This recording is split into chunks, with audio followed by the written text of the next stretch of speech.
Rajanagaram MLA Battula Balaramakrishna మాజీ MLA Jakkampudi రాజాపై మండిపడ్డారు. కోడి పందాలు ఇసుకలో తాను కోట్లు సంపాదిస్తున్నట్టుగా రాజా చేసిన ఆరోపణ నిరాధారమన్నారు.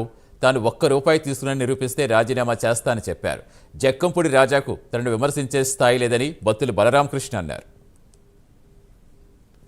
10 కోట్ల రూపాయలు, అలాగే ఇసుక దోపిడీ, ఈ యొక్క ఏదో హోంగార్డ్ నుంచి తీసుకుని వెళ్తే హోంగార్డ్ నుంచి సిఐ వరకు, ఒక విఆర్ఓ దగ్గర నుంచి ఎంఆర్ఓ వరకు, ఒక సెక్రటరీ నుంచి ఎండిఓ వరకు భారీ ఎత్తున డబ్బులు వసూలు చేసే పరిస్థితి ఉంది అని చెప్పేసి ఏదో మాట్లాడారని చెప్పి తెలిసింది.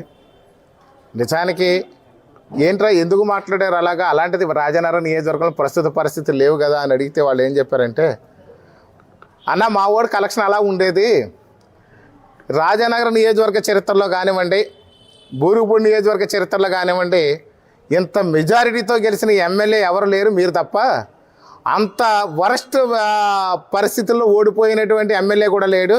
ఆడు మావాడు, మా నాయకుడు ఉన్నాడు జక్కంపూడి రాజా, మావాడికి ఇంకా మతి ప్రమించి బ్రెయిన్ అంతా అతను ఆందోళనకు గురైపోతుంది. సో దాని మీద ఏదేదో మాట్లాడేస్తాడు. అందులో నీ గురించి కూడా